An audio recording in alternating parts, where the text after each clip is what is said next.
Welcome to the Project One presentation for Nigeria.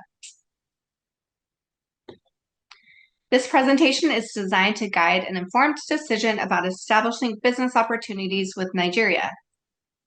Our first slide reviews the Hofstede cultural dimensions of the US and Nigeria. The key differences are that there are major gaps in power, distance, individualism, and long-term orientation. And there's more alignment in masculinity, uncertainty avoidance, and indulgence. Some Nigeria insights are respecting hierarchy and titles, which are part of the high power distance, um, emphasizing teamwork over individual successes, and focusing on short-term goals and structured work-life balances. Some of the U.S. insights are encouraging individual achievement and decision-making, value long-term planning and flexibility, and promote work-life balance with less rigid structure. Some business tips in Nigeria are to use indirect communication, build relationships, and reward teams.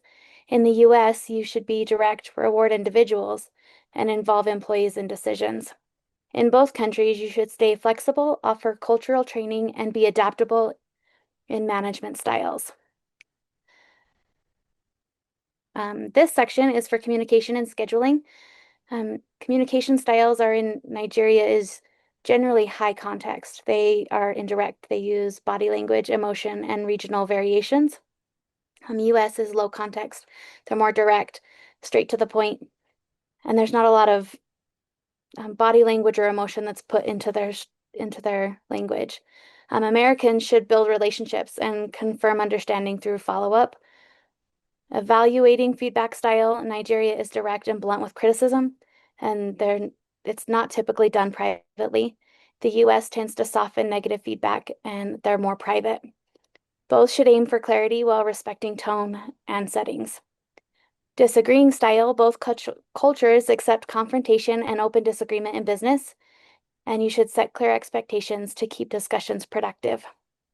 Their scheduling styles are different. Nigeria is flexible, multitasking, and less deadline driven, where the US is linear, structured, and deadline focused. They should use tools like project boards, checkpoints to align expectations and maintain progress. When doing business globally, we need to adapt and refine our negotiation strategies so we can work together successfully. For American companies working in Nigeria, there are three key things to understand about Nigerian negotiation culture.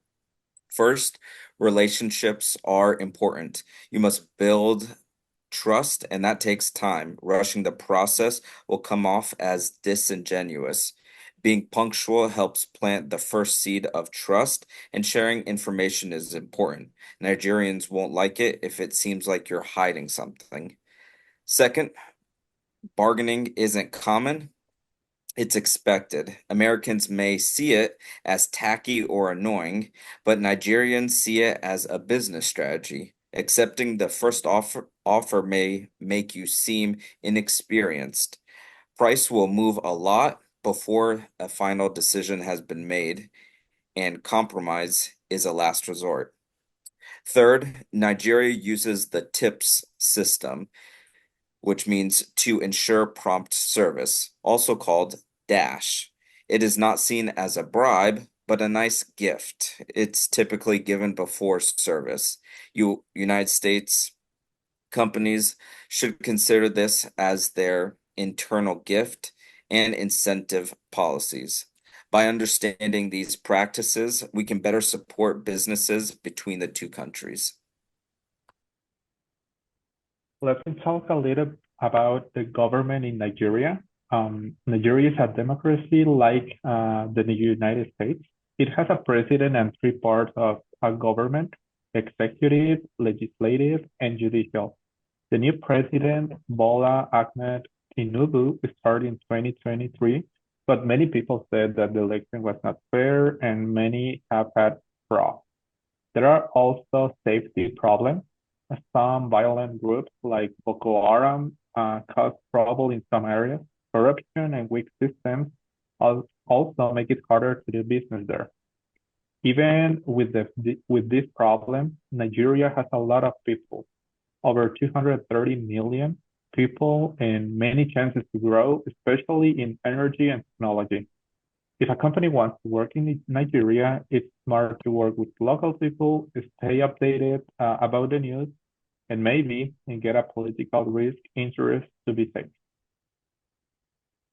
Nigeria's overall economic freedom index score is 53.4 out of 100, which puts them near the bottom globally, 127th out of 184 countries. That tells us it's mostly unfree, especially when it comes to the rule of law. Property rights, judicial effectiveness, and government integrity all scored very low.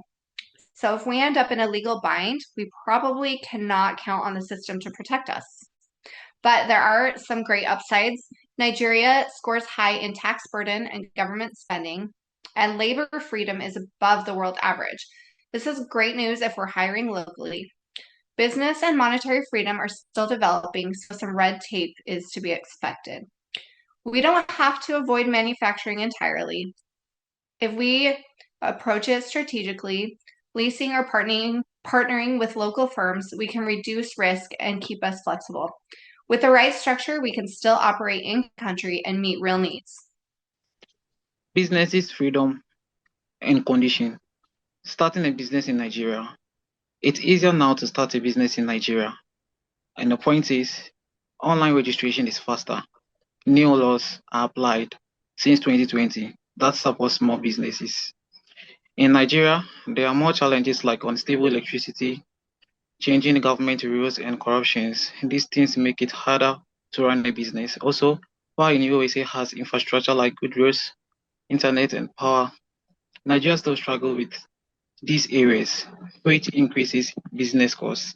However, Nigeria has strong potential. It has natural resources, a large young population, and growing industries like tech and agriculture.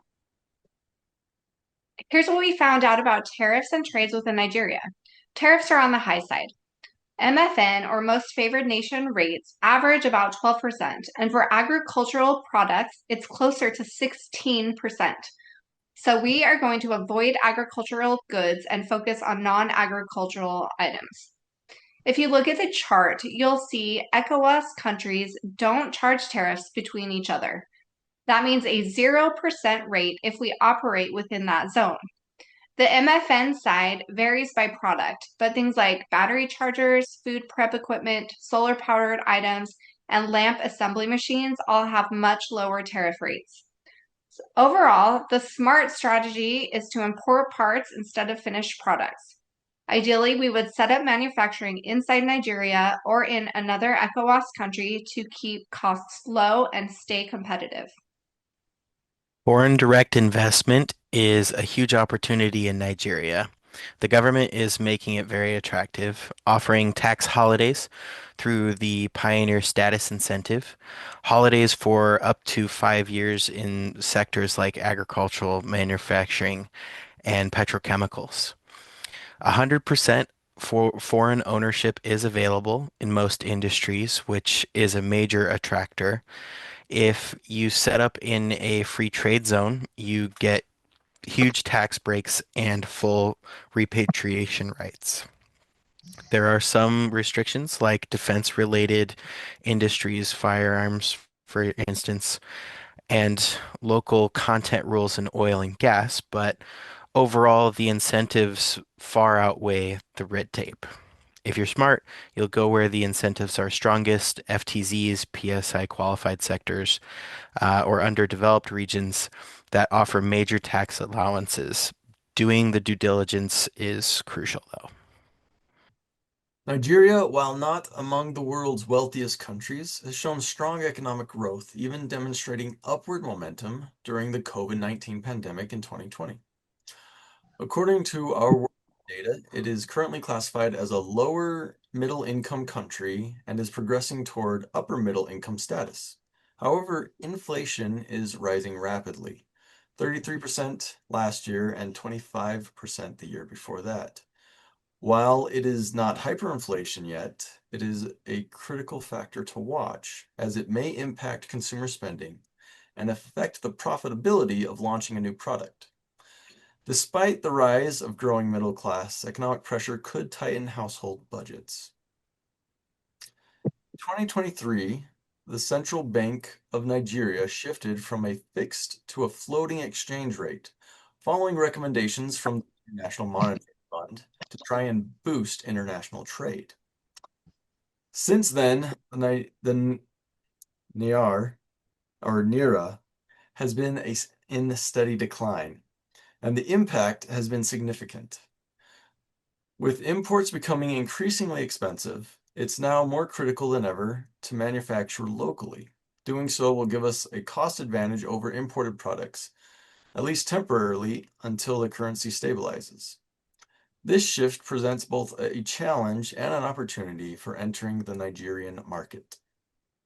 We've explored three strong product options that solve real problems in Nigeria. First, sealant for cinder block homes. This is something most homes are made from, but many aren't protected from floods. Using Nigeria's own petrochemical resources, we could manufacture and sell sealant directly to consumers. You can think of this as a Home Depot type of model, but just more local. Next, bottled water. Clean water access is still unreliable in Nigeria. If we build a local filtration plant and bottle in Nigeria, we not only serve a growing need, but also build trust.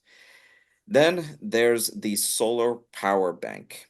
Power outages are part of daily life in Nigeria, and there is a large market for solar power.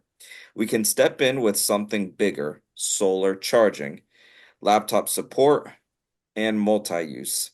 Across the board, our focus will be affordability, practical benefits, and trust building. Each of these products fits a real gap, and we're bringing value that lasts, at least temporarily, in markets that truly need it. Thank you for coming to our presentation.